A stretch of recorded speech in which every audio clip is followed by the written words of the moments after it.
Hello बच्चों। तो जैसा कि मैंने आप लोगों से वादा किया था कि पुराने सालों के जो जेई मेंस के पेपर्स हैं उनका सॉल्यूशन मैं लेकर आऊँगा, और ये भी बताया था कि सॉल्यूशन मार्केट में है काफ़ी, और आप लोग कहीं से भी देख सकते हैं देखने में। लेकिन मैंने कोशिश ये की है कि जिस तरह से एक बच्चा एग्ज़ाम में सॉल्व करने की कोशिश करता है वैसे सॉल्व करें। और कौन सा क्वेश्चन लास्ट में देखेंगे इस बात को हम, इजी है बच्चे के लिए या एक एवरेज स्टूडेंट किन क्वेश्चंस को बहुत इजीली सॉल्व कर सकता है, किन क्वेश्चंस को छोड़ना चाहिए उसको, कौन से क्वेश्चन पढ़ने से समझ में आ जाना चाहिए कि यार ये तो लेंदी क्वेश्चन है। और वैसे भी सबकी लिमिट अपनी अपनी होती है, सबको अपनी रेंज पता है, सबको अपने प्लस पॉइंट पता है, नेगेटिव पॉइंट पता है, तो उसके अकॉर्डिंग वो क्वेश्चन को ट्राई करता है। मैं ये मानते हुए कि एक एवरेज बच्चा या थोड़ा सा एवरेज से हल्का सा ऊपर मान सकते हैं किस तरह से पेपर में टाइम को मैनेज करें, उस बात को सीखेंगे। ठीक है, तो स्टार्ट करते हैं पेपर को। 24 Feb 2021 शिफ्ट 2। ठीक है, चलो स्टार्ट करते हैं। जैसे पहला क्वेश्चन आपके सामने देखो इसको। Zener breakdown occurs in A PN junction having P and both semiconductor पर बेस्ड है। क्वेश्चन है पीएन जंक्शन डायोड का और जीनर ब्रेकडाउन या जीनर पर बेस्ड। बहुत ही सिंपल सा क्वेश्चन है, इंफॉर्मेटिव क्वेश्चन। ये बोल रहे हैं कि जो ब्रेकडाउन होता है उसमें पी और एन दोनों की ही डोपिंग किस तरह की जाती है। तो रिजल्ट है इसका, हेवली डोप्ड रखे जाते हैं जिससे कि डिप्लेशन लेयर की विड्थ कम हो। और उसका कारण ये है कि डिप्लेशन लेयर की विड्थ कम होगी तो वहां पे इलेक्ट्रिक फील्ड ज्यादा डेवलप होगा। इलेक्ट्रिक फील्ड ज्यादा होगा तो वहां पर बहुत इजीली जो है इलेक्ट्रॉन्स एक्सेलेरेट हो पाएंगे, कम पोर्शन में ही ज्यादा इलेक्ट्रिक फील्ड के कारण highly kinetic energy, high kinetic energy उनको मिलेगी। ठीक है, चलो आगे बढ़ते हैं क्वेश्चन नंबर 2 की तरफ। फर्स्ट अपना हो गया। According to Bohr atomic model, in which of the following transitions will the frequency be maximum? चार ऑप्शंस गिवन है, हमको पहचाना है कि किस ट्रांजिशन के अंदर फ्रीक्वेंसी, ऐसे बोल सकते हैं एनर्जी मैक्सिमम होगी। एक ही बात है ना भाई, E बराबर एच न्यू, ज्यादा एनर्जी मतलब ज्यादा फ्रीक्वेंसी। तो बहुत सिंपल सा क्वेश्चन, बोर एटॉमिक मॉडल पर बेस्ड। ये आप सब जानते होंगे कि जैसे जैसे हम बोर मॉडल की बात कर रहा हूँ, एन बराबर 1, देन 2, 3, 4, 5 ऊपर की तरफ जाते हैं, दो लगातार एनर्जी लेवल्स का डिफरेंस कम होता जाता है। तो साफ साफ दिख रहा है 2 और 1 का डिफरेंस ज्यादा होगा, 4 और 3, 5 और 4, यहाँ सब 1 1 का डिफरेंस आप देखो। 4 और 3 1 का डिफरेंस, 5 और 4 1 का डिफरेंस, 3 एंड 2 1 का डिफरेंस, 2 एंड 1 1 का डिफरेंस। तो डिफरेंस तो 1 का ही है, लेकिन 1 और 2 ये वाला डिफरेंस सबसे ज्यादा होगा 2 और 3, 3 और 4, 4 और 5 उनके कंपैरिजन में। तो काफी सिंपल क्वेश्चन, आंसर क्या आ जाएगा, n बराबर 2 टू n बराबर 1 में अगर ट्रांजिशन होगा तो बाकी ऑप्शंस के कंपैरिजन में ज्यादा एनर्जी का फोटोन निकलेगा। चलिए आगे बढ़ते हैं क्वेश्चन नंबर 3 की तरफ। X-ray tube again modern physics पर बेस्ड, जैसे लिखते जाते हैं ये सेमीकंडक्टर, सेमीकंडक्टर है ना, ये मॉडर्न फिजिक्स शॉर्ट में लिख रहा हूं, ये भी modern physics. X-ray tube is operated at 1.24 million volt. यहाँ कई बच्चों ने इसके चक्कर में गलती की थी। द शॉर्टेस्ट वेवलेंथ, ये सब आप जानते हैं कि एक्सरे में हम पढ़ते भी हैं कि कंटिन्यूस एक्सरे और कैरेक्टरिस्टिक एक्सरे दो टाइप की होती है। तो कंटिन्यूस एक्सरे में एक फॉर्मूला बताया जाता है समझाते हुए कि जो कट ऑफ वेवलेंथ होती है उसका फॉर्मूला क्या होता है, 12400 electron volt angstrom divide by V. सही बात है ना। तो वैल्यू पुट करते हैं, 12400 divide by V, 1.24 million means 10⁻⁶ से मल्टीप्लाई करेंगे, ये एंगस्ट्रॉन में हमारा आंसर आएगा। लेकिन आप देखो सारे ऑप्शंस नैनोमीटर में, तो सबसे पहले एंगस्ट्रॉन को हटा के मैं 10⁻⁻10 लिख दूंगा, तो ये मीटर में आ जाएगा। और 1 मीटर में 10⁹ नैनोमीटर होते हैं। वैसे तो रिजल्ट याद होता है बच्चों को कि सीधे सीधे एंगस्ट्रॉन को नैनोमीटर में कन्वर्ट करना होता है तो 10⁻⁻1 आता है, लेकिन फिर भी मैंने पहले बोला था कि एक एवरेज बच्चा शायद किस तरह से सोचता होगा या एग्जाम में कहाँ पर वो टाइम लगाता होगा, फिर भी 1 घंटे में पेपर कर सकते हैं, देखेंगे इस बात को अपन। चलो सॉल्व करते हैं ना। ये अपना 10⁻⁻1 हो गया, वो नीचे आएगा तो 10⁻7 हो जाएगा। अब मैं 10⁻7 में से ऐसे लिख दूं 10⁻4, 10⁻3, ये 10⁻4 इस 1.24 के साथ मल्टीप्लाई होकर ये पूरी टर्म इससे कैंसिल आउट हो जाएगी। तो क्या आंसर आएगा बच्चों, 1/10⁻3। It means option number 2, 10⁻³ nanometer. Simple question. चलिए आगे बढ़ते हैं। On the basis of kinetic theory of gases, the gas exerts pressure because its molecules, ये KTG एंड थर्मोडायनेमिक्स पर बेस्ड है। और बहुत सिंपल क्वेश्चन ये भी पूछ रहे हैं कि किसी भी कंटेनर में अगर गैस है तो वो जो प्रेशर एक्सर्ट करती है साइड वॉल पर या पिस्टन पर, उसका कारण क्या है। जैसे एक एक ऑप्शन देखें। A option, suffer change in momentum when impinging on the walls of container. सही लग रहा है तो बिल्कुल, कि जब वो कंटेनर की दीवार पे जाके पार्टिकल टकराता है तो उसके मोमेंटम में चेंज होता है। मोमेंटम में चेंज होगा तो उसने दीवार पर या वॉल पर फोर्स लगाया होगा, और फोर्स लगेगा तो प्रेशर जनरेट होगा। तो वैसे सही ऑप्शन मिल चुका है, तो आगे बढ़ सकते हैं चाहे तो, है ना। क्वेश्चन नंबर 5 देखते हैं भाई इसको। Circular hole of radius a/2 is cut out of a circular disc of radius a, h shown in the figure। Diagram बना हुआ है सामने। द सेंट्रॉइड, सेंट्रॉइड मतलब सेंटर ऑफ मास, कई बार ऐसे लिख देते हैं वो परेशान करने के लिए। Of the remaining circular portion with respect to point O. देखो हमने क्या करा, इस कंप्लीट डिस्क में से ये जो a/2 वाला पार्ट है, ये वाला पार्ट है ना, इतने पोर्शन में जो मास था उसको हमने हटा दिया, कैविटी बना दी यहाँ पर, सर्कुलर कैविटी। अब बचे हुए पोर्शन का जो सेंटर ऑफ मास है वो पूछ रहे हैं पॉइंट ओ के रेस्पेक्ट में कहां पर होगा। तो कैसे करते हैं बच्चों इस तरह के सवाल। मान लेते हैं कि जहां मास भरा हुआ है सिग्मा डेंसिटी का है, ये जो खाली पोर्शन है यहां भी plus sigma minus sigma assume कर लेंगे। एक बार मैं बाहर वाला सिग्मा और कैविटी का जो मैंने प्लस सिग्मा अज्यूम करा है इसको एक साथ सोचूं, एक साथ, तो ये अपनी कंप्लीट डिस्क तैयार हो जाएगी, ए रेडियस वाली, है ना। प्लस वो जो कैविटी का माइनस सिग्मा था अगर उसको देखें, क्योंकि उसको भी देखना पड़ेगा, तो वो भी अपने आप में एक छोटी डिस्क है a/2 रेडियस वाली माइनस सिग्मा डेंसिटी वाली। अब देखो, इस कंप्लीट डिस्क का सारा मास इसके सेंटर पे रखा हुआ मान लूंगा सपोज m1, और छोटी डिस्क का सारा मास उसके सेंटर पे रखा हुआ मान लूंगा सपोज m2। सही बात है। अब m1 लिख के रख लेते हैं। m1 होगा sigma into area of this disc, m2 होगा minus sigma into pi a/2 का स्क्वायर। सही है। थोड़ी कैलकुलेशन सिंपल बनाने के लिए ऐसा कर सकते हैं, m1 को सपोज m बोल देता हूं, तो m2 की वैल्यू देखो माइनस m/4 लिखा हुआ है। अब तो बहुत सिंपल सा सवाल है कि जो पॉइंट O है उसको ओरिजिन मान लिया, इस डायरेक्शन को x मान लिया, इस बड़ी वाली डिस्क का सारा मास ये m1 रखा हो तो उसके सेंटर पर यहां से कितना दूर है, डायग्राम में देखो, ये देखो, ये वाला यहां रखा माने m1 इस जगह पर a डिस्टेंस पर। और जो m2 है वो डायग्राम में देखें, a तो ये और a/2 3a/2 रखा हुआ है, 3a/2 डिस्टेंस पर। अब फॉर्मूला चिपका देते हैं, XCOM equals to m1x1 plus m2x2 upon m1 plus m2। m1 बोले तो m, x कोऑर्डिनेट कितना है a, m2 बोले तो माइनस m/4, x कोऑर्डिनेट कितना है 3a/2 upon m1 plus m2, वो 3m/4 हो जाएगा। अब देखिए ऊपर कितना आ रहा है, तो अपने पास ऊपर आया ma माइनस 3ma/8 है ना, डिवाइड बाय 3m/4। इसको ऊपर नीचे 8 से मल्टीप्लाई कर दूं यहाँ पर। सही है।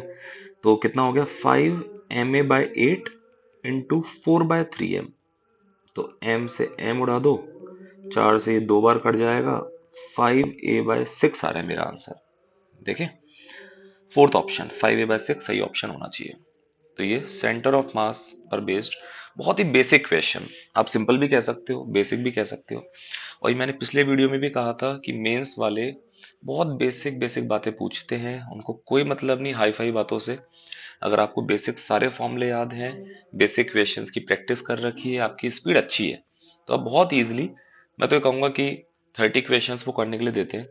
5 ऑप्शन का आपके पास मार्जिन होता है, आप फिर भी नहीं नहीं करते हुए भी 20 क्वेश्चंस बहुत इजीली अटेम्प्ट करके आ सकते हैं, वो भी बहुत अच्छी एक्यूरेसी के साथ। चलो आगे बढ़ते हैं। Question number 6 again semiconductor. ठीक है, वो भी बहुत बेसिक स्टैंडर्ड थ्योरी पर बेस्ड। स्टेटमेंट 1 लिखा हुआ है, PN junction diodes can be used to function as transistor. ठीक है, यहां तक तो सही लग रहा है। Simply by connecting two diodes back to back which acts as the base terminal. ये गलत लिखा हुआ है। हम जब भी ट्रांजिस्टर बनाते हैं पीएन जंक्शन की हेल्प से तो क्या करते हैं, या तो पीएनपी टाइप का बनाते हैं, ऐसा बनाते हैं ना पीएनपी, या हम एनपीएन बनाते हैं एनपीएन। लेकिन ऐसा थोड़ी करते हैं कि एक पीएन जंक्शन लिया दूसरा पीएन जंक्शन लिया उसको बैक टू बैक जोड़ा गया, तो ये तो गलत लिखा हुआ है। मेरा तो ये मानना है कि स्टेटमेंट 1 फॉल्स है। स्टेटमेंट 2 देखें, In the study of transistor, the amplification factor beta indicates ratio of the collector current to the base current. ये भी आपकी नॉलेज में अच्छी तरह होना चाहिए कि अल्फा और बीटा क्या होते हैं, है ना। फिर ये बता देता हूँ, अल्फा क्या होता है, करंट गेन होता है अल्फा किसके अंदर, ये आइडिया होना चाहिए आप लोगों को, है ना। जैसे ये क्या बोल रहे हैं, अल्फा बीटा दोनों लिख लेते हैं अपन। ये बोल रहे हैं कि बीटा जो है indicates the ratio of collector current to the base current, ये है collector current to the base current, बिल्कुल सही लिखा हुआ है। बीटा हम कहां पर यूज में लेते हैं, ये है current gain in common emitter configuration. जब इमीटर कॉमन होता है, हम इनपुट देते हैं बेस पर, आउटपुट लेते हैं कलेक्टर पर, और गेन का मतलब ये आउटपुट बाय इनपुट, इस तरह से याद रखो इसको। सेम ऐसी अल्फा जो होता है वो होता है current gain in common base configuration. तो बेस कॉमन है तो आउटपुट हमेशा कहां लेते हैं, कलेक्टर पर, इनपुट कहां दिया होगा, इमीटर पर, तो ये हो जाएगा collector current by emitter current. ठीक है, आपको याद होगा कि जो मैंने पिछला पेपर डिस्कस किया था 24 Feb 2021 शिफ्ट 1, उसके अंदर भी इस अल्फा बीटा पर बेस्ड क्वेश्चन आया था। तो मेरा सजेशन ये है कि सेमीकंडक्टर जो भी बच्चे पढ़ते हैं वो कम से कम ट्रांजिस्टर के अंदर अल्फा बीटा का रिलेशन वाली बात जरूर देख कर जाएं। चलिए आगे बढ़ते हैं। Question number 7, when a particle executes SHM the nature of graphical representation of velocity as a function of displacement is. बहुत ही रद्दी सवाल, ये सब जानते हैं कि एसएचएम के अंदर v equals to omega root A square minus X square होता है। इसको अगर मैं स्क्वायर कर दूं, ये बनेगा रिलेशन। इसको ढंग से अरेंज कर लें तो क्या आ जाएगा, V square upon A square omega square plus X square by, सही कर रहा हूं, ये इधर आएगा और ओमेगा स्क्वायर कट जाएगा, ए स्क्वायर इक्वल्स टू 1। ये साफ दिख रहा है कि एक्स और बी के बीच में जो ग्राफिकल रिलेशन होगा वो कैसा होगा, इलिप्टिकल। तो आंसर आना चाहिए ऑप्शन नंबर 1, ये है अपना एसएचएम पर based question, simple question. Question number 8 थोड़ा सा डिफिकल्ट है क्योंकि इंफॉर्मेटिव क्वेश्चन है। जो बच्चे अपनी कोचिंग की शीट ढंग से देखते होंगे या एनसीईआरटी ढंग से फॉलो करते होंगे वो इस क्वेश्चन को कर सकते हैं। और देखते हैं एक बार क्या लिखा हुआ है। सोर्स ऑफ माइक्रोवेव, सिर्फ मैच कराना है, सोर्स ऑफ माइक्रोवेव फ्रीक्वेंसी पता होना चाहिए, मैग्नेट्रॉन होता है। अगर आंसर तक पहुंचने की कोशिश करें वैसे तो ए हो रहा है सेकंड से मैच, ए सेकंड से मैच हो रहा है, तो सेकंड और फोर्थ ऑप्शन तो वैसे ही गलत हो गया, फिर भी देख लेते हैं आगे, है ना। सोर्स ऑफ इंफ्रारेड फ्रीक्वेंसी, ये आपको पता होना चाहिए कि infrared frequency vibration of atoms and molecules के कारण जनरेट होती है। ठीक है, आगे देखते हैं। Source of gamma rays, gamma rays के बारे में ये सब जानते हैं कि रेडियो एक्टिव डिके के दौरान गामा रेज जनरेट हो सकती हैं। लास्ट क्या है, source of X rays. X rays में इनर शेल के जो इलेक्ट्रॉन्स हैं, ये पढ़ाया जाता है क्लासेस में। इनर शेल के इलेक्ट्रॉन्स, जैसे एक आता है इलेक्ट्रॉन, इलेक्ट्रॉन गन से निकल के किसी इनर शेल के इलेक्ट्रॉन को हिट करके उसको बाहर निकाल देता है, और उस वैकेंसी को फिल करने के लिए उससे हायर एनर्जी लेवल के इलेक्ट्रॉन जंप करके आते हैं और एक्सरे बनती है। ठीक है, तो इसमें आंसर ऑप्शन नंबर 1 होना चाहिए। चलिए आगे बढ़ते हैं। क्वेश्चन नंबर 9 अगेन सेमीकंडक्टर, इस बार तो झड़ी लग चुकी है भाई सेमीकंडक्टर की। तीसरा क्वेश्चन इस वाले पेपर में सेमीकंडक्टर को, बहुत सिंपल, लॉजिक गेट का अगर आपको आइडिया है तो आप कर सकते हैं। क्या लिखा हुआ है देखें, the logic circuit shown above is equivalent to. एक सर्किट दिया हुआ है और हमको 4 ऑप्शंस में से बताना है कि किसके इक्विवेलेंट है। मैं तो ऐसे करूंगा कि इनपुट ए और बी और आउटपुट को ओ बोल देता हूं।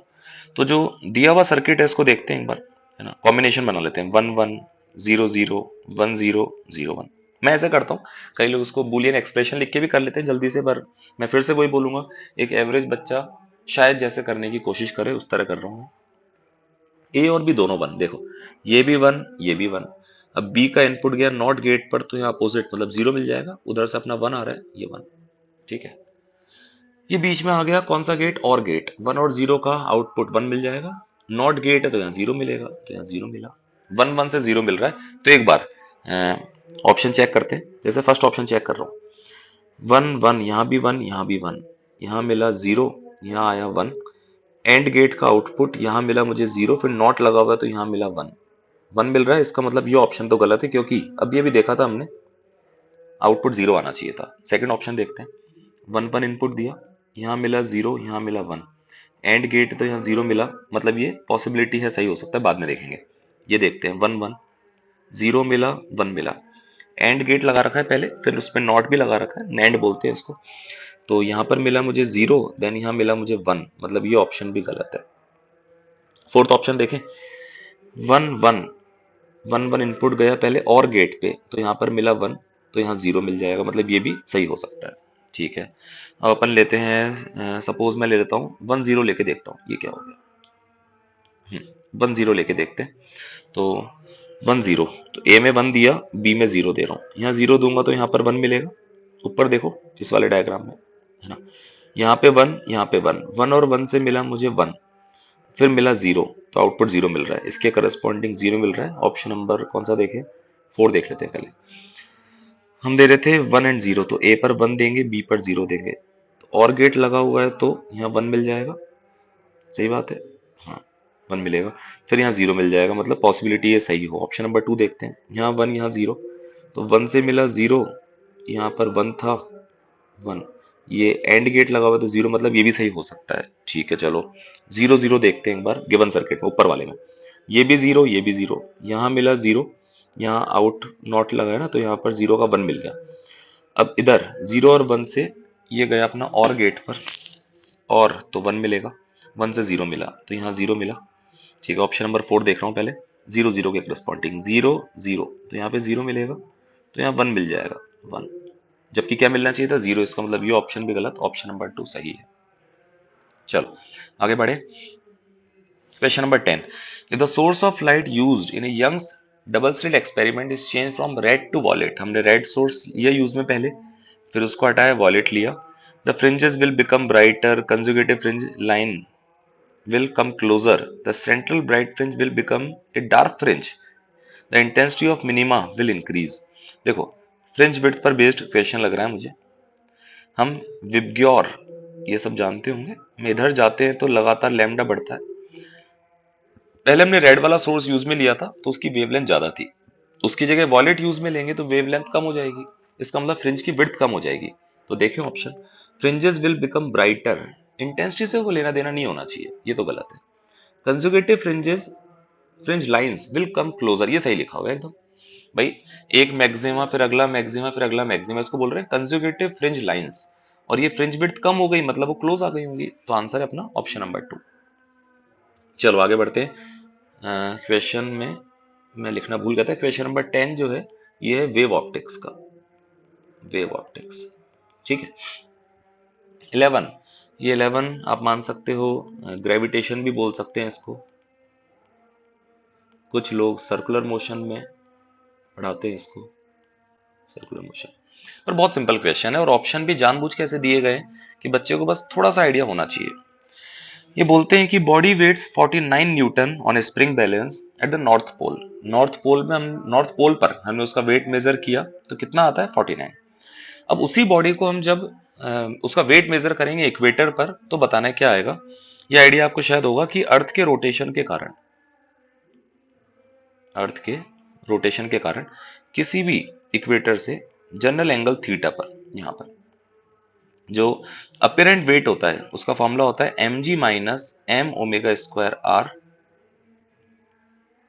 M omega square R cos theta, ये फॉर्मूला होता है, जहां थीटा होता है angle of latitude, this angle.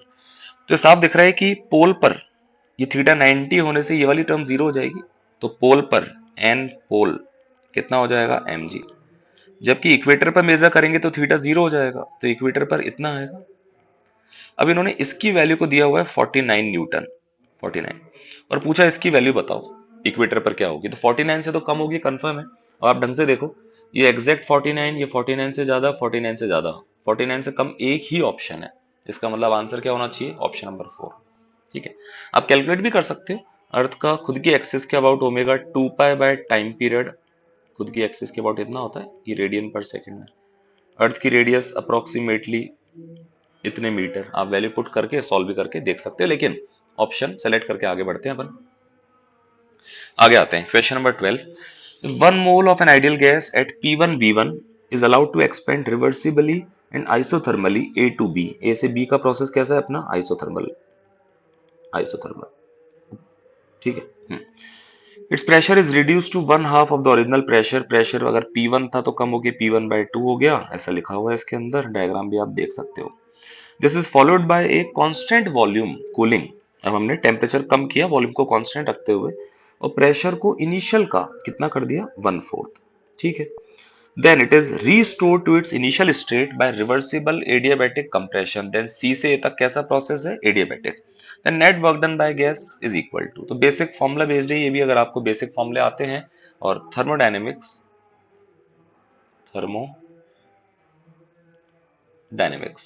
पर बेस्ड है।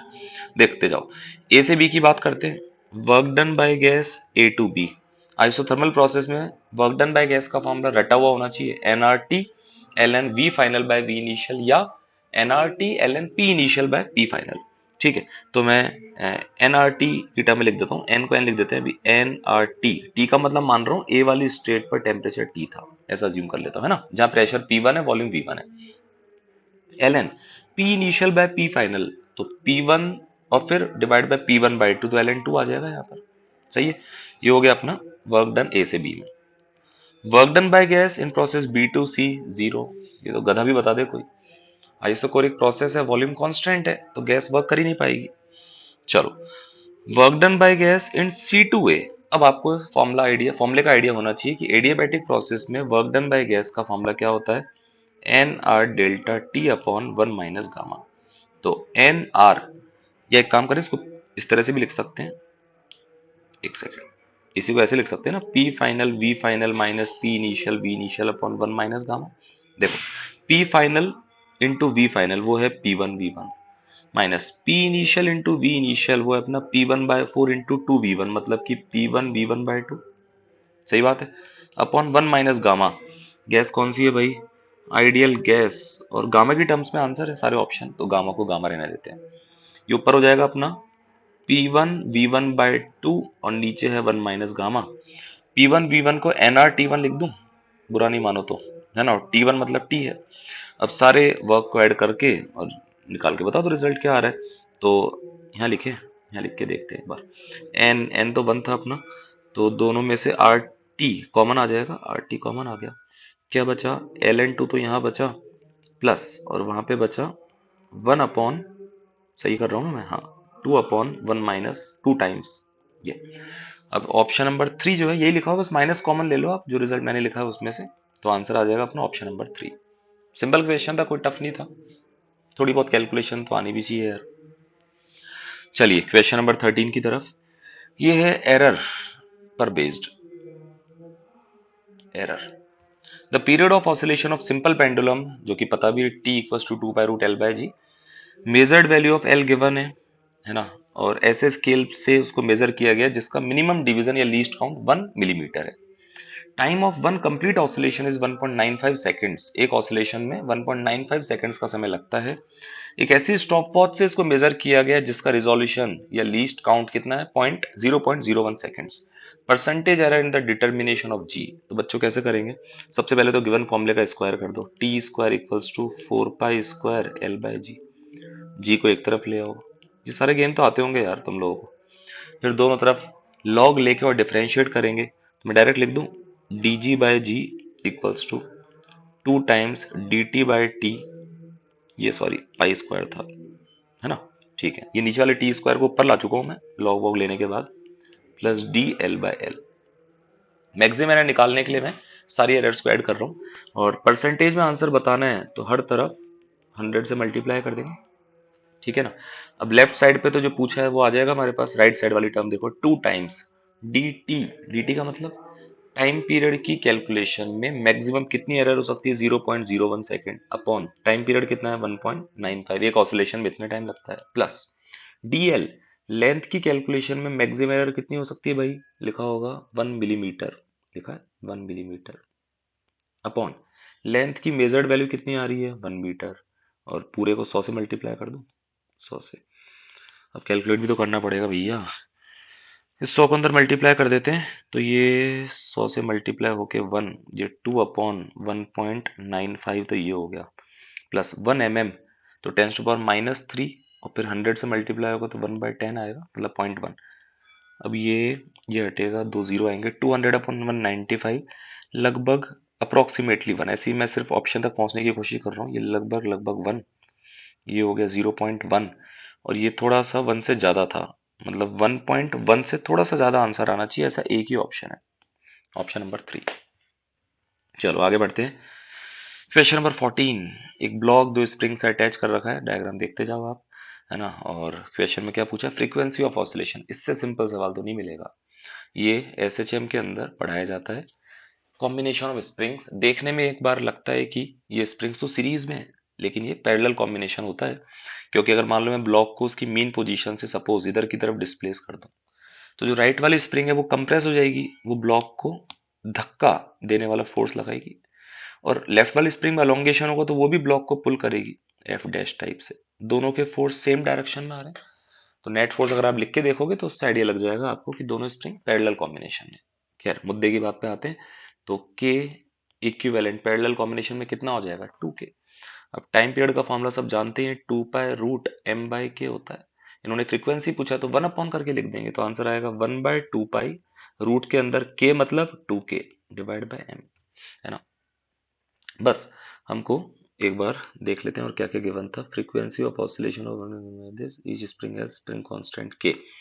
देखिए हर एक ऑप्शन के अंदर अगर हम देखें, ये ऑप्शन नंबर 1 जो है ना, ये गलत लिखा हुआ है। आंसर इसका आएगा 1/2π, थर्ड ऑप्शन आएगा रूट के अंदर 2k/m। क्योंकि ये जो एक्सटर्नल फोर्स लग रहा है ना, mg का कंपोनेंट, हम जानते हैं कि स्प्रिंग मास सिस्टम में एक्सटर्नल फोर्स अगर कांस्टेंट फोर्स होता है तो उससे टाइम पीरियड या फ्रीक्वेंसी पर कोई इफेक्ट नहीं पड़ता, सिर्फ मीन पोजीशन चेंज होती है। ठीक है भाई, बढ़े आगे। क्वेश्चन नंबर 15 पे आते हैं। एक सर्किट डायग्राम दिया हुआ है जिसके अंदर 4 आइडेंटिकल रजिस्टर्स लगे हुए हैं, सबकी वैल्यू गिवन है। दो आइडेंटिकल, है ना, इंडक्टर लगे हुए हैं जिनका इंडक्टेंस गिवन है, आइडियल सेल लगा हुआ है, सारी कहानी हो गई। The current I just after the switch S is close, जैसे स्विच को क्लोज करेंगे उसके तुरंत बाद हमको करंट बताने, इस सेल वाली ब्रांच से यहां से फ्लो होने वाला करंट। ये बेसिक प्रॉपर्टी पर बेस्ड है कि इंडक्टर क्या चाहता है कि उसमें से पास होने वाला करंट सडनली चेंज नहीं हो। हम बाय डिफॉल्ट ये मान के चल रहे हैं कि पहले कहीं कोई करंट नहीं था, तो जस्ट स्विच को क्लोज करने के बाद भी यहाँ पे करंट जीरो, यहाँ पे करंट जीरो। इंडक्टर अपनी प्रॉपर्टी दिखाएंगे। तो जो भी मैं सारी बातें कर रहा हूँ स्विच कर क्लोज करने के ठीक बाद की, तुरंत बाद की है ना, लॉन्ग आफ्टर की बात नहीं चल रही। तो जो भी जस्ट आफ्टर करंट फ्लो होगा वो पूरा का पूरा ऐसे फ्लो हो रहा होगा। तो कितना करंट आएगा, 9 वोल्ट का सेल, और ये दोनों आर और आर सीरीज में 2R। आर की वैल्यू कितनी है भाई, 2, तो 9/4 मीन्स आंसर आएगा 2.25 एम्पियर। आगे बढ़ते हैं। ये EMI, ठीक है, पर बेस्ड चैप्टर का क्वेश्चन है। Next question, de Broglie wavelength of a proton and alpha particle are equal. कितना रद्दी सवाल दिया है इन्होंने। रेशियो ऑफ देयर वेवलेंथ, सिर्फ इतना सा पता होना चाहिए बच्चे को कि यार डी ब्रॉगली वेवलेंथ का फॉर्मूला h/p होता है, ये ऐसे लिख लो h/mv होता है। ये बोल रहे हैं कि प्रोटोन और अल्फा पार्टिकल की डी ब्रॉगली वेवलेंथ इक्वल है, तो इक्वल कर दो h upon mass of proton velocity of proton, h upon mass of alpha particle velocity of alpha particle. ठीक है, एच से एच उड़ा दो। क्या पूछा है, रेशियो ऑफ देयर वेलोसिटी, पहले प्रोटॉन का नाम लिखा है ना, तो velocity of proton velocity of alpha particle ये निकालना है। तो ये आ जाएगा m alpha by m proton. Alpha particle का मास प्रोटॉन के मास का 4 गुना होता है, पूरी दुनिया जानती है, अगर तुमको नहीं पता तो तुम गलत जगह पर हो। तो आंसर आएगा 4:1। ठीक है भाई, आगे बढ़ते हैं। 2 electrons each are fixed at distance 2d। ठीक है, तो डायग्राम बनाते चलें। 2 इलेक्ट्रॉन को फिक्स कर रखा है आपस में, ये सेपरेशन है 2d। ये third charge proton placed at the mid point, mid point पर, क्लास नोट्स में कराते हैं इस तरह के सवाल। प्रोटॉन पी से डिनोट कर लेते हैं ना, मिड पर रखा हुआ है। Display slightly by distance x which is very very less than d, perpendicular to the line joining the two fixed charges. इस प्रोटॉन को हम इलेक्ट्रॉन को मिलाने की जो लाइन है उसके परपेंडिकुलर यहां कहीं तक मान लो डिस्प्लेस करते हैं x अमाउंट में, यहां से उड़ा दो और यहां लाकर उसको छोड़ दिया हमने। ये एक्स जो है बहुत कम मानते हुए चल रहे हैं डी के कंपैरिजन में। तो लिखा हुआ है proton will execute simple harmonic motion having angular frequency. बहुत स्टैंडर्ड क्वेश्चन है, थोड़ा सा कैलकुलेटिव तो है ही सही। तो देखो प्रोटॉन पे लगने वाला नेट फोर्स देखते हैं। इलेक्ट्रॉन भैया उसको पुल करेंगे, ये वाले भाई साहब भी उसको पुल करेंगे। मान लो एफ फोर्स, ये एंगल थीटा मान लो, सिमेट्री से ये भी थीटा। तो उस प्रोटोन पर, ये उसकी मीन पोजीशन है, उस प्रोटोन पर मीन पोजीशन की तरफ लगने वाला जो रिजल्टेंट फोर्स होगा, लिख दूं 2f cos थीटा होगा। वैल्यू पुट करें 2 टाइम्स f है k q1 q2 divide by r square, इस वाले डिस्टेंस का स्क्वायर, ये हो जाएगा D square plus X square into cos theta. Cos theta हो जाएगा x upon root of D square plus X square. इसको ढंग से अरेंज कर ले, 2ke² x upon D square plus X square की पावर 3/2। अब कंडीशन लगाएंगे कि x बहुत बहुत कम है d से, तो इस नीचे वाली टर्म में x का स्क्वायर तो बहुत ही छोटा हो जाएगा, तो ये वाली टर्म डी क्यूब बन जाएगी, डी क्यूब। ये जो रिजल्टेंट फोर्स x के डायरेक्टली प्रोपोर्शनल है, इसको देखकर हम बोल सकते हैं कि हाँ पार्टिकल क्या करेगा एसएचएम। मैं थोड़ा स्पीड में इसलिए सॉल्व कर रहा हूँ, ये सोचते हुए कि मैं एग्जाम में पेपर दे रहा हूँ, है ना। तो इस x का जो मल्टीप्लायर है means 2ke² by D cube. ये एसएचएम का फोर्स कांस्टेंट हो जाएगा, जो कि m ओमेगा स्क्वायर होता है। तो मास से डिवाइड कर दो, रूट लगा दो, ओमेगा आ गया। ओमेगा होता है बच्चों 2 पाई f के बराबर, 2 पाई से डिवाइड कर दो, तो आंसर आएगा ये, देखिए ऑप्शन 1/2 पाई। 1/2 पाई है क्या? और 2k, इस 2 पाई को अंदर ले जाएं क्योंकि सारे ऑप्शन में अंदर ले गए, तो रूट के अंदर ले जाते हैं। रूट ऑफ 2k को लिख दूंगा 1/4 पाई एप्सिलॉन नॉट, है ना, E square M D cube, और वो 4 पाई स्क्वायर आएगा अंदर। सही बात है, कुछ मिस्टेक तो नहीं हुई मुझसे? क्योंकि सारे ऑप्शन में रूट के अंदर पाई लिखा हुआ है। ओमेगा 2 पाई f, क्या पूछ रहे थे ये? एंगुलर फ्रीक्वेंसी, सॉरी ओमेगा पूछा है, मेरी गलती है, पाई वाई का तो गेम ही नहीं है।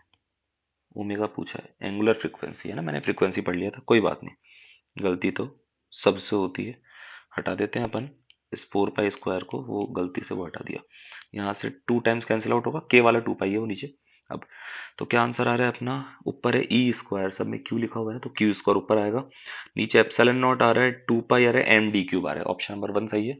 आगे बढ़ते हैं, और क्वेश्चन जो था वो बोल सकते हैं अपन S H M plus electrostatics पर बेस्ड है। ठीक, 18th क्वेश्चन, वापस से informative question. Soft ferromagnetic material sorry is placed in an external magnetic field, the magnetic domains, ये सबको पता होगा कि फेरोमैग्नेटिक मटेरियल के अंदर डोमेन्स होते हैं, है ना, और रेंडमली अलाइंड होते हैं। ये बोल रहे हैं कि अगर हम उस फेरोमैग्नेटिक मटेरियल को एक्सटर्नल मैग्नेटिक फील्ड में रखेंगे तो क्या होगा। तो ए में क्या लिखा हुआ है फर्स्ट ऑप्शन में? डिक्रीज इन साइज, डोमेन के साथ क्या होगा ये पूछ रहे हैं, कि डोमेन का साइज कम हो जाएगा और ओरिएंटेशन चेंज हो जाएगा। सेकंड में लिखा है मे इंक्रीज और decrease in size change it's orientation. सही बात है, ये ज्यादा सही लग रहा है, ज्यादा क्या यही सही लग रहा है, क्योंकि डोमेन्स जो है अगर एक्सटर्नल मैग्नेटिक फील्ड की डायरेक्शन में अलाइन होंगे तो उनका साइज बढ़ जाएगा, उसके अपोजिट अलाइन होंगे तो उनका साइज कम हो जाएगा, और टॉर्क लगेगा उन पर तो ओरिएंटेशन तो चेंज होगा ही सही। तो जो आंसर होना चाहिए वो 18th का आंसर सेकंड होना चाहिए। सिंपल क्वेश्चन था, नॉलेज वाला। 19th, which of the following equations represents A travelling wave. बहुत सिंपल क्वेश्चन, जिन बच्चों को सिर्फ इतना सा पता है कि कोई भी फंक्शन जो t plus minus X by velocity of wave की फॉर्म में होता है वो ट्रेवलिंग वेव को रिप्रेजेंट करता है। यहाँ पर सिर्फ एक ही है ऐसा, ये वाला। और बाय चांस कभी एग्जाम में ऐसा आ जाए कि आप देखकर आइडिया नहीं लगा पा रहे हो, या उसको आप mathematically t plus minus X by V W की फॉर्म में नहीं लिख पा रहे हो, तो उसके लिए आपको फिर ये याद रखना पड़ेगा, del two Y by del T square equals to velocity of wave का square del two Y by del x square, differential equation. इस फॉर्मेट में याद रखेंगे, और जो भी फंक्शन दिया जाएगा y का फंक्शन, उसको 2 बार लगातार टाइम के रेस्पेक्ट में डिफरेंशिएट करेंगे पार्शियली, फिर उसी फंक्शन को 2 बार लगातार x के रेस्पेक्ट में डिफरेंशिएट करेंगे पार्शियली, और ये del two Y by del T square divide by, इसको उधर नीचे ले जाते हैं, del two Y by del x square. ये जो रेशियो है ये कुछ पॉजिटिव कांस्टेंट, ये पॉजिटिव कांस्टेंट अगर आता है तो हम बोलेंगे कि हाँ ये वेव की इक्वेशन है। खैर अभी इतनी रिक्वायरमेंट नहीं थी, आगे बढ़े। Question number 20, a body is projected from origin, diagram बनाते चलते हैं। ये एक्स डायरेक्शन मान लेते हैं, बॉडी को हमने ओरिजिन से ऐसे प्रोजेक्ट किया, इनिशियल स्पीड v नॉट से, उस पर एक फोर्स लग रहा है माइनस एल्फा एक्स स्क्वायर, मतलब इधर की तरफ एल्फा एक्स स्क्वायर मैग्नीट्यूड का फोर्स लग रहा है, जिससे कि रिटार्डेशन होगा। Find the maximum distance from origin up to which the body can go. देखो ये तो बहुत अच्छी पिक्चर समझ में आ रही है कि फोर्स वेलोसिटी के अपोजिट है, तो स्पीड कम होते होते होते कहीं ना कहीं एक मोमेंट के लिए उसकी वेलोसिटी जीरो होगी, फिर पार्टिकल वापस लौट कर आएगा, है ना। तो किसी जनरल इंस्टेंट पर मान लो पार्टिकल किसी एक्स कोऑर्डिनेट पर पहुंच चुका है, उसकी स्पीड मान लो v है, तो उस पे लगने वाला जो फोर्स है अगर मैं पार्टिकल के मास से डिवाइड कर दूं तो ये उसका रिटार्डेशन आ जाएगा बच्चों। रिटार्डेशन को minus v dv by dx लिख सकते हैं, सही बात है। अब इसको अरेंज कर लेते हैं, ऐसे लिख लेते हैं, दोनों तरफ इंटीग्रेशन मचा दो। देखो x इक्वल्स टू 0 पर उसकी स्पीड थी v नॉट, और जहां उसकी स्पीड एक मोमेंट के लिए जीरो होगी, जहां वो अपनी मोशन की डायरेक्शन को चेंज करेगा, मान लेते हैं वो एक्स कोऑर्डिनेट एक्स नॉट है, यही तो पता करना है। अब सॉल्व कर लेते हैं, एल्फा बाय एम बाहर, इसका हो जाएगा एक्स नॉट क्यूब बाय 3, इधर हो जाएगा अपना minus V square by 2, limit V not से जीरो तक, तो माइनस उड़ा दूं और लिमिट वी नॉट से जीरो कर दूं और सीधे वी नॉट स्क्वायर लिख दूं, उसको हटा दो यहाँ से, है ना। अब यहाँ से अरेंज कर लेते हैं, एक्स नॉट क्यूब कितना आ रहा है देखें, 3m v0 square by 2 alpha की होल पावर 1/3, ये एक्स नॉट आना चाहिए। तो 3m v0 square by 2 alpha means option number 1 सही ऑप्शन है। ये मान सकते हैं आप काइनेमेटिक्स, उसमें भी स्ट्रेट लाइन मोशन पर बेस्ड। चलिए आगे बढ़ते हैं। Uniform metallic wire is elongated by 0.04 meter when subjected to a linear force F। कोई एक वायर है, इस पे हमने F फोर्स लगाया, तो इसमें डिफॉर्मेशन डेल्टा L दिया हुआ है 0.04 मीटर, सही बात है।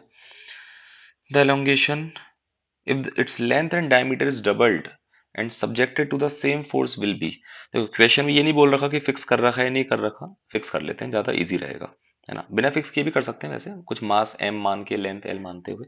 तो यंग्स मॉडुलस का फॉर्मूला लिखते हैं बच्चों, tension divide by area of cross section, ये तो हो गया स्ट्रेस डिवाइड बाय स्ट्रेन, सही बात है। यहाँ से मेरे पास डेल्टा एल की वैल्यू आ जाएगी एफ अपॉन ए वाई टाइम्स एल। अब क्या क्या लिखा हुआ है देखना, दोनों सिचुएशन में डेल्टा एल को कंपेयर करना है, सही बात है। और हमने क्या करा, उसकी लेंथ और डायमीटर दोनों को डबल कर दिया, लेंथ को भी डबल कर दिया 2 टाइम्स, डायमीटर को डबल करेंगे तो उसका जो एरिया ऑफ क्रॉस सेक्शन है वो 4 गुना हो जाएगा, 4 टाइम्स। तो नीचे 4 ऊपर 2 का फैक्टर आ रहा है तो नीचे बाय 2 आएगा, है ना।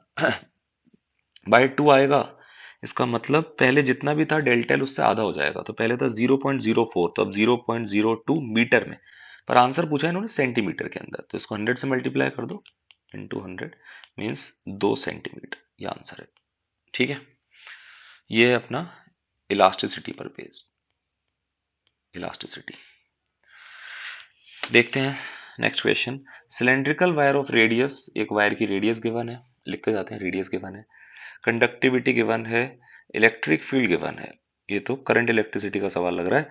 The expected value of current in the wire, तो एक फॉर्मूला जो इलेक्ट्रिक फील्ड को रिलेट करता हो, J equals to sigma E पर चले, है ना। अब इससे फायदा क्या होगा, J को लिख दूंगा मैं current divide by area of cross section equals to sigma E, area of cross section को इधर मल्टीप्लाई कर दूंगा तो करंट आ जाएगा, वैल्यू पुट करते हैं, सिग्मा कितना है, 5 × 10⁻⁷, इलेक्ट्रिक फील्ड है 10 मिली वोल्ट, मिली का 10⁻³ आएगा, है ना, into area pi R square, pi R square, radius है 0.5 तो 0.5/10 मिलीमीटर, 10⁻³ तो 10⁻⁴, ये पॉइंट तो हटा दूं, है ना। 5 का स्क्वायर 25, 10⁻⁴ का -8 हो जाएगा, तो 10⁻⁷ और ये 10⁻8 को ये ले जाएगा, यहाँ से कितना आया अपने पास, ये चाहते हैं हमारा आंसर मिली एम्पियर में चाहते हैं और पाई की टर्म्स में चाहते हैं, ये तो आंसर मेरा एम्पियर में आएगा, मिली एम्पियर में लाना है मुझे, तो 10⁻³ से मल्टीप्लाई कर दूंगा इक्वल्स टू, कंपेयर कर लूंगा x³ पाई, पाई से पाई उड़ा दो, इससे ये उड़ा दो, सही है। और मेरे पास आ रहा है 5 × 25 125, और x³ बराबर 125, तो x की वैल्यू 5 आ जाएगी। चलो फटाफट आगे बढ़ते हैं, करंट इलेक्ट्रिसिटी पर बेस्ड क्वेश्चन है।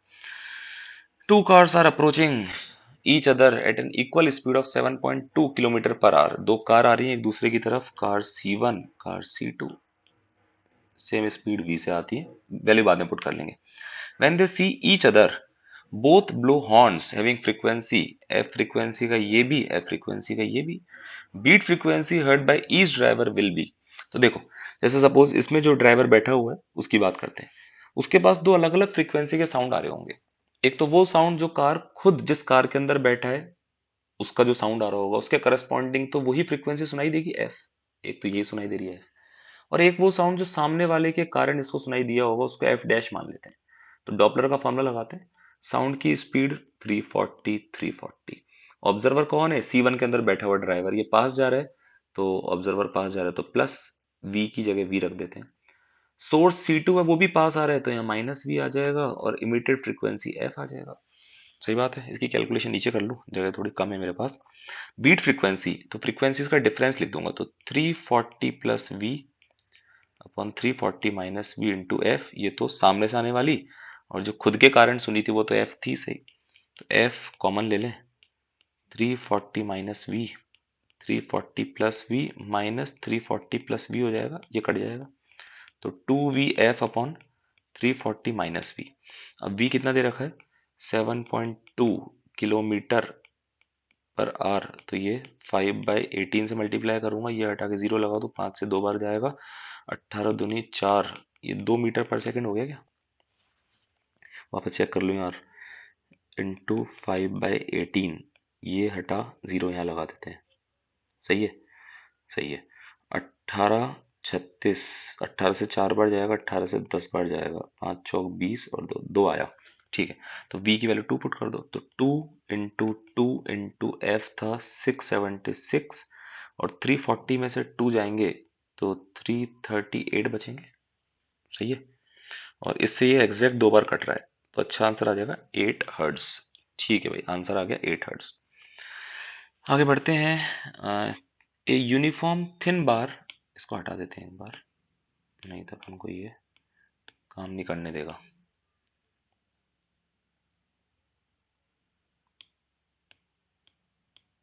हम्म, और ये जो ऊपर क्वेश्चन किया था अभी अभी हमने, ये था साउंड वेव में डॉपलर इफेक्ट पर बेस्ड।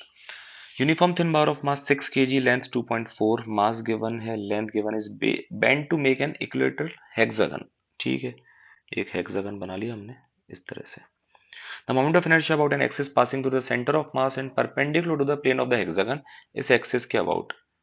बहुत ही सिंपल क्वेश्चन, थोड़ा सा कैलकुलेटिव हो सकता है कुछ बच्चों के लिए। इस एक्सिस के अबाउट लिखना है तो मेरा टारगेट ये होना चाहिए कि यार ये एक रॉड जिसका मास m/6 लेंथ l/6 है, इस तरह की 6 रॉड से मिलकर बना हुआ मान लूं और किसी एक रॉड का लिख दूंगा पैरेलल थ्योरम से। पहले इसके अबाउट लिखूंगा फिर शिफ्ट करके इसके अबाउट लिख देंगे। तो उस रॉड के सेंटर वाली एक्सिस के अबाउट ml² बाय 12, जहां पर m और l को बाद में लिख दूंगा मैं, m/6 l/6 है ना, अभी चलने देते हैं। ये तो हो गया ml² बाय 12 प्लस md², इस वाले डिस्टेंस का स्क्वायर।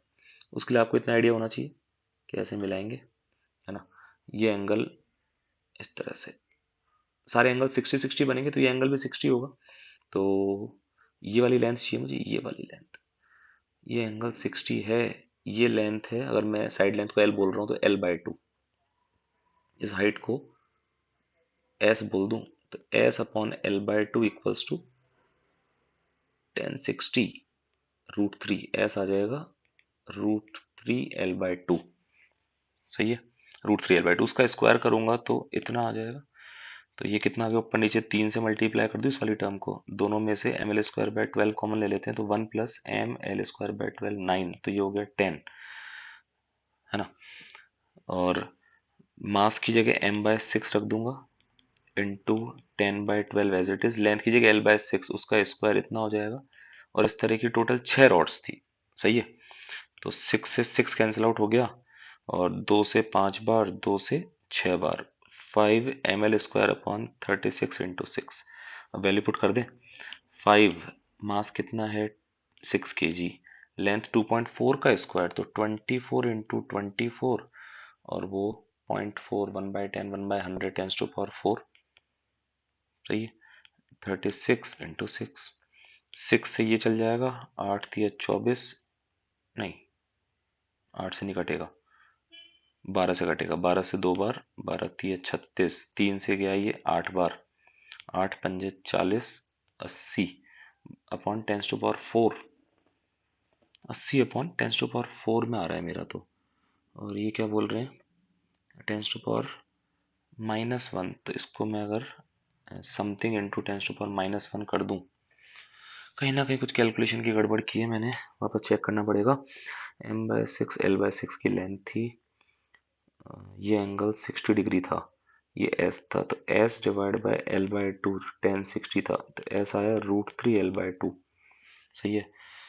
सेंटर वाली एक्सिस के अबाउट लिखा था मैंने ml² by 12 plus m into D square, D था इतना, उसका स्क्वायर हो गया ये। ठीक, इसको ऊपर नीचे 3 से मल्टीप्लाई कर दूं, 3 से, ये गड़बड़ हुई थी मुझसे शायद, देखते हैं अभी।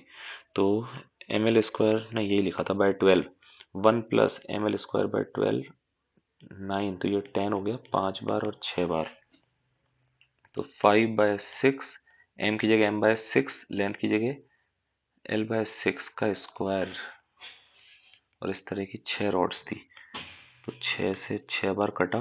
वो वैल्यू तो सही आ रही है, 8 तो आ रहा है मेरे आंसर में, है ना। बाकी अभी पूरा आंसर में कुछ 10 टू पावर की कुछ गड़बड़ हो रही है। 5 ml² अपॉन 36 इंटू 6, ये लिखा हुआ है। मास था 6 kg, 6 से 6 कट जाएगा।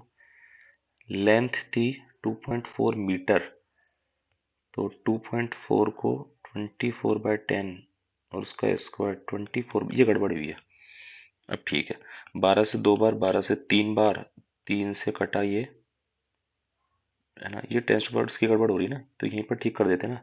यहाँ पर एक एक्स्ट्रा लिखा था मैंने, ये था अपना इतना, इससे 0 से 0 कट जाएगा, ये वो कट जाएगा, 8 आंसर आ रहा है। एक बार फिर भी आप लोग देख लेना, मेरे हिसाब से 8 ही आना चाहिए आंसर। क्वेश्चन नंबर 5, ये पॉइंट चार्ज ऑफ, ये पिछला क्वेश्चन जो था, ये सेंटर ऑफ, नहीं, मोमेंट ऑफ इनर्शिया मतलब रोटेशनल मोशन, रोटेशनल मोशन पर बेस्ड सिंपल क्वेश्चन था। Question number 5, a point charge of 12 microcoulomb is at a distance 6 centimeter vertically below the center of a square of side 12 centimeter। ठीक है भाई, the magnitude of electric flux, मतलब Gauss law type का सवाल लग रहा है ये। थोड़ा स्क्वायर, ये देखो डायग्राम में दिखा रखा है, पॉइंट चार्ज स्क्वायर के सेंटर से उस प्लेन के परपेंडिकुलर, जिस प्लेन में स्क्वायर रखा है ना, ऊपर गए थोड़ा हवा में, वहां पर चार्ज रखा है 6 सेंटीमीटर पर। तो इसको ऐसा समझ सकते हैं हम कि एक क्यूब बनाऊं अगर मैं, जिसकी साइड लेंथ 12 सेंटीमीटर हो, और यहाँ पर वो चार्ज क्यू रखा हो, तो जो ये वाला स्क्वायर होगा, इसके लिए बिल्कुल चार्ज की हालत वही है जो सवाल में दिया गया है।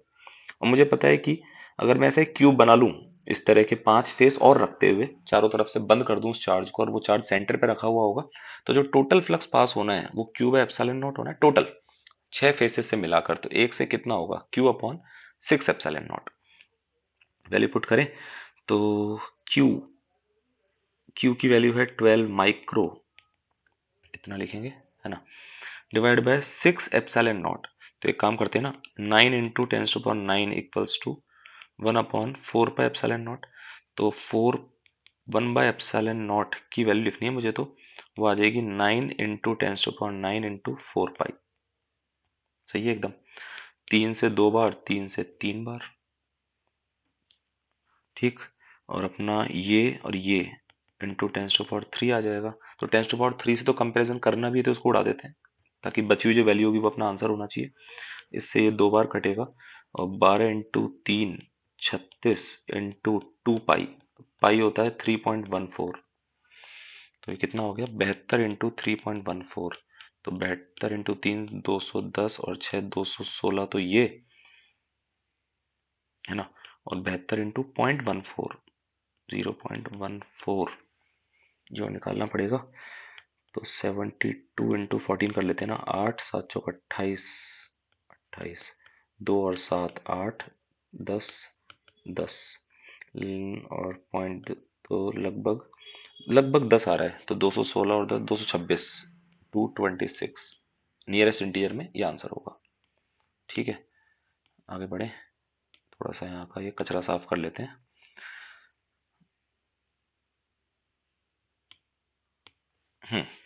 Two solids A and B of mass 1 kg 2 kg respectively are moving with equal linear momentum, दोनों का मोमेंटम इक्वल है। Ratio of their kinetic energy, ये तो बहुत सिंपल सवाल था, ये सब जानते हैं। क्या हो गया, क्या बन गया ये, काइनेटिक एनर्जी क्या होती है, P² बाय 2m, सही है ना। तो हमको क्या करना है, काइनेटिक एनर्जी का रेशियो निकालना है। तो सीधे सीधे kinetic energy of A divide by kinetic energy of B equals to A के मोमेंटम का square divide by 2 times mass of A into 2 times mass of B, B के मोमेंटम का स्क्वायर। ये तो कैंसिल आउट हो जाएगा क्योंकि momentum same बोला है। मास ए का और बी के गिवन है, तो यहाँ 2 से 2 भी उड़ा दो तो बी का मास 2:1 ये आएगा। तो ए बाय 1 से कंपैरिजन करना है, ए की वैल्यू 2 आ जाएगी, बढ़ो आगे। ये हम मान सकते हैं वर्क पावर एनर्जी का क्वेश्चन। ये ऊपर वाला जो था ये इलेक्ट्रोस्टैटिक्स का और ऊपर वाला लिखा था मैंने, हाँ। चलो 7th, the root mean square speed of molecules of a gas given mass sorry of gas at 27 degree Celsius 1 atmosphere pressure is इतना। तो root mean square speed of molecules of gas at 127 degree Celsius 2 atmosphere pressure. देखो pressure का game तो इन्होंने जबरदस्ती परेशान करने के लिए दिया है। ये हम सब जानते हैं कि गैस मॉलिक्यूल की VRMS √3 RT/m होती है, जहां टेम्परेचर इंपॉर्टेंट बात है केल्विन में रखना होता है। सब जानते हैं इस बात को, है ना। अब देखो इन्होंने क्या बोला है, पहले टेम्परेचर था 27 मतलब 300 केल्विन और VRMS था 200। तो इक्वेशन बनी 200 equals to √3R 300 by molar mass. फिर हमने उसी गैस का टेम्परेचर, गैस सेम रखी है ना, 127 डिग्री सेल्सियस की बात करेंगे तो 400 केल्विन हो जाएगा। तो मान लो VRMS V है, लिखते हैं √3R 400/m। डिवाइड कर दें और सॉल्व कर लें, सेकंड बाय 1 कर लेता हूँ तो V/200 इक्वल्स टू ये 3R/m को 3R/m ले जाएगा, रूट के अंदर 4/3। सही बात है। तो यहाँ से मेरे पास सॉल्व करने पर V कितना आ जाएगा, ये 2 400/√3 और इसको कंपेयर करना है x/√3 से। इसका मतलब x की वैल्यू कितनी आ गई बच्चों, 400। चलो फिर आगे बढ़ते हैं। ये जो क्वेश्चन किया हमने ये था KTG पर बेस्ड, सिंपल क्वेश्चन।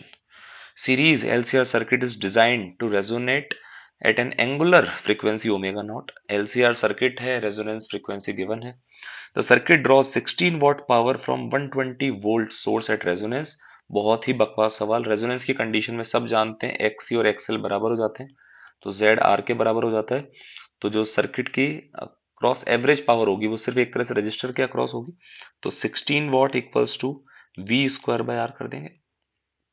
क्वेश्चन में क्या पूछा है, आर की वैल्यू, तो आर की वैल्यू आ जाएगी V²/16, 120 डिवाइड बाय 16। इसको सॉल्व कर लें तो 2 से 8 बार, 2 से 60 बार, 2 से 4 बार, 2 से 30 बार, 2 बार 15 बार और ये 60, 15 6 90, तो 900। ये लो भाई 900। Electromagnetic wave of frequency 3 gigahertz enters a dielectric medium of relative. ये जो पर क्वेश्चन किया हमने अभी अभी, ये है अल्टरनेटिंग करंट AC चैप्टर पर based. Electromagnetic wave of frequency, frequency given है, enters a dielectric medium of relative electric permittivity epsilon r, जो है रिलेटिव वो दिया हुआ है। The wavelength of this wave in that medium will be. तो ये तो हम जानते हैं कि मीडियम चेंज होने से फ्रीक्वेंसी चेंज होती ही नहीं है। V equals to F lambda, frequency वही रहेगी, मतलब V और लैम्डा का जो रेशियो है वो सेम बना रहेगा। जब वो वेव वैक्यूम में थी तो उसकी स्पीड जो थी, है ना, जिसका फॉर्मूला सब जानते भी हैं, लिख देते हैं वैसे, एक सेकेंड। 1/, एक बार मैं इसको चलो चलने देते हैं, μ0 ε0, ये तो हो गया वैक्यूम में लाइट की स्पीड, जिसको आप लोग C से डिनोट करते हो, डिवाइड बाय लैम्डा। लैम्डा जो है उस दूसरे मीडियम की बात चल रही है ना। एक काम करते हैं ना, इतनी मेहनत क्यों कर रहे हैं, फ्रीक्वेंसी वही रखनी है और वेवलेंथ मुझे पता करनी है। तो वेवलेंथ आ जाएगी V/f, सीधे सीधे इस पे चलते हैं ना। V हो जाएगा 1/√ऑफ μ0 μr ε0 divide by f, lambda equals to सारी वैल्यूज पुट कर दें इसमें, तो μ0 1/μ0 रूट के अंदर, वो तो C बन जाएगा, मतलब 3 × 10⁸। ये जो f है 3 गीगाहर्ट्ज, इसको ऐसे रहने दें भी 3 गीगाहर्ट्ज। और क्या बचा अपने पास, 1/√ऑफ μr ε0। अब ये पता होना चाहिए इलेक्ट्रोमैग्नेटिक वेव चैप्टर में कि जब भी किसी मीडियम के बारे में नहीं बताएंगे हम, मैग्नेटिक जो है उसके लिए epsilon r sorry mu R वाली टर्म जो है इसको 1 मान के चलेंगे। ठीक है, ये पता होना चाहिए आप लोगों को। एप्सिलॉन r दिया हुआ है 2.25, ये 2.25 वैल्यू पुट करके सॉल्व करके आप देख सकते हैं, इंटीजर में 667 आंसर आ जाएगा। बड़े आगे। Last question. A signal of 0.1 kilowatt is transmitted in a cable. The attenuation of cable is -5 dB per kilometer. वो सिग्नल 1 किलोमीटर दूर जाता है तो उसमें कितना एटेन्यूएशन आ जाता है, 5 dB कम हो जाता है। ठीक है, केबल की लेंथ है 20 किलोमीटर, तो ये तो यहीं से आइडिया लग जाएगा, 1 किलोमीटर पे 5 dB कम हो रहा है, तो 20 किलोमीटर पे कितना हो जाएगा, 100 dB कम हो जाएगा। The power received at receiver is this, तो सबको पता होगा जो गेन होता है, गेन डीबी के अंदर, उसका फॉर्मूला होता है 10 log base 10 output power by input power. Gain अपना है -100 dB का, इक्वल्स टू 10 log base में 10 output power by input power. इसको उड़ा दे, सही बात है। और इस माइनस को उधर ले जाके P input by P output लिख लेते हैं, एंटी लॉग ले लेते हैं, तो 100 equals to P input by P output. तो उन्होंने पूछा है power received at the receiver, P output पूछा है ना, तो ये हो जाएगा P input by 100। Input power थी 0.1 किलो और डिवाइड बाय 100, तो ये कितना आ जाएगा, ये इज पावर रिसीव, आंसर दे रखा है वॉट के अंदर, कुछ गड़बड़ तो नहीं हुई कैलकुलेशन में। 0.1 किलो वॉट -5 dB पर किलोमीटर, तो 100 dB -100, सही है यहाँ तक तो। 10 log, अच्छा ये मिस्टेक हुई ना, 10⁻10 आएगा, क्या आदमी मार में, 10⁻10, तो इनपुट डिवाइड बाय 10⁻10 कर देंगे, तो ये 10⁻−8 आ जाएगा। इसको आप कंपेयर कर लो, आंसर आ जाएगा x की वैल्यू 8। ठीक है, ये तो पेपर अटेम्प्ट किया अपन ने। मैंने थोड़ा सा क्वेश्चंस को सॉल्व करने की इसलिए कोशिश की ताकि मैं इस बात को बता पाऊँ कि एग्जाम में बच्चे पर क्या बीतती है और वो किस तरह से अपने आप को संभाल सकता है एग्जाम के दौरान। कौन कौन से क्वेश्चंस काफ़ी इजी थे, है ना, फॉर एवरेज स्टूडेंट, ये बोल रहा हूँ ना, एवरेज स्टूडेंट के हिसाब से बात कर रहा हूँ। मुझे लगता है कि क्वेश्चन नंबर 1 इजी क्वेश्चंस की कैटेगरी में आएगा। मैं उनको टिक कर रहा हूँ जो मुझे लगता है कि हर एक एवरेज बच्चा जो है इसको विद इन टाइम लिमिट जरूर सही अटेम्प्ट करके आ सकता है। Question number 2, question number 3, question number 4, fifth मान लेते हैं, चलो ठीक है, कैलकुलेशन में कुछ बच्चे बहुत वीक होते हैं, हटा देते हैं इसको। क्वेश्चन नंबर 6 मान लेते हैं कि चलो बच्चे को नहीं आता, 7 तो आना चाहिए। 8th मान लेते हैं कि नॉलेज वाला सवाल था, इंफॉर्मेटिव सवाल था। 9th भी होना चाहिए, सिंपल क्वेश्चन था। 10th क्वेश्चन सिंपल है एकदम। 11th के तो ऑप्शन बहुत इजी थे, अगर आप समझदारी से देखते तो वैसे टिक कर सकते हैं बिना किसी एक्स्ट्रा कैलकुलेशन के। 12 मान लेते हैं कि चलो कैलकुलेटिव था, थोड़ा सा छोड़ देते हैं। 13 सिंपल क्वेश्चन है, जो बच्चे एरर पढ़ते हैं थोड़ा सा भी ढंग से पढ़ लेते हैं उनको आइडिया होता है कि कैसे करना है क्वेश्चन।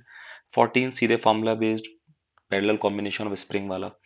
15 बहुत सिंपल क्वेश्चन, सिंपल ही आते हैं, मैं कह रहा हूँ हर बार और हर पेपर में बोलूंगा मैं कि मेंस का पेपर बहुत इजी है अगर हम समझदारी दिखाएं, हम अपने आप को इस तरह से तैयार करें कि हम, हाँ, सारे टॉपिक्स हमारे कवर हों, क्वेश्चंस की प्रैक्टिस हो, बेसिक क्वेश्चंस की, बहुत हाई फाई क्वेश्चंस की बात नहीं कर रहा मैं अभी। जब एडवांस की प्रैक्टिस करेंगे, एडवांस के पेपर्स देखेंगे, तब उस तरह की बात करेंगे अपन बाद में, है ना। Question number 16 simple question. 17 चलो मान लेते हैं कैलकुलेटिव था, है ना। 18 मान लेते हैं चलो, हो सकता है किसी को नहीं आता हो। 19 सीधे सीधे क्लास नोट्स में बताया जाता है। 20 चलो मान लेते हैं कि नहीं कर पाया बच्चा, ये सिंपल क्वेश्चन, है ना। इंटीजर में तो 10 में से 5 करने होते हैं, मैं फिर भी मेरे हिसाब से बता देता हूँ कि मुझे कौन कौन से सिंपल लगे। थर्ड मान लेते हैं थोड़ा कैलकुलेटिव था। फोर्थ सिंपल था, थोड़ा मुझे टाइम लग गया था, लेकिन मुझे उम्मीद है कि बच्चे कर लेते हैं। फिफ्थ क्वेश्चन सिंपल था। सिक्स बहुत बकवास सवाल था। Question number 7 simple question. Question number 8 चलो मान लेते हैं कि बच्चे को नहीं आता, कुछ तो छोड़ना भी पड़ेगा ना। क्वेश्चन नंबर 9 चलो छोड़ देते हैं इसको। क्वेश्चन नंबर 10 चलो मान लो छोड़ देते हैं इसको एक बार के लिए।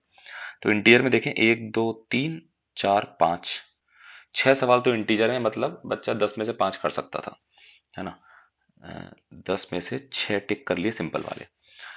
इधर देखते हैं अपन, 1 2 3 4 5 6 7 8 9 10 11 12 13, 20 में से 13 क्वेश्चन, तो 13 और इंटीरियर में से 5 ले लेते हैं अपन, 18 क्वेश्चंस आउट ऑफ 25। मैं फिर बोल रहा हूँ, उस बच्चे की बात कर रहा हूँ जो एक एवरेज बच्चा है, बिलो एवरेज भी कह सकते हो आप चाहो तो। और कई बच्चे बोलते हैं सर टाइम नहीं मिला हमको, पेपर लेंदी था, टफ आए थे क्वेश्चंस। मैंने पेपर सॉल्व किया आप लोगों के सामने, अगर आप लोगों ने तैयारी की है तो इसको जरूर देखें। और देखने का मतलब है पहले अटेम्प्ट करें खुद, फिर आकर मेरे इस सारे सॉल्यूशन को देखें, फिर खुद सोचें कि यार जो मैंने टिक किए थे उनमें से कितने सही हुए, क्या वो सिंपल थे, क्या वो टफ थे, कौन सा पॉइंट वीक है अपना, उसको इंप्रूव करने की कोशिश करें। और रेगुलर जितने पेपर्स में लेकर आऊंगा पुराने सालों के, हम लास्ट में एक एनालिसिस भी कर लेंगे कि भाई 2021 का एनालिसिस एक साथ करेंगे कि उसके अंदर किन चैप्टर्स के क्वेश्चन काफी इजी आए थे, किन से ज्यादा क्वेश्चंस आए थे। अभी तक जो मुझे लग रहा है वो सेमीकंडक्टर पर बेस्ड क्वेश्चंस आए हैं, केटीजे पर बेस्ड क्वेश्चंस भी काफी आए हैं, तो इनकी तैयारी अच्छी तरह से करें। ठीक है, तो मिलते हैं फिर बच्चों, नेक्स्ट डिस्कशन लेकर आऊंगा मैं बहुत जल्दी। और पढ़ाई करते रहो, मस्त रहो, मजे के साथ पढ़ाई करोगे तभी फायदा है, जबरदस्ती पढ़ाई करनी है तो मत करो। ठीक है, अलविदा, बाय बाय, गुड नाइट।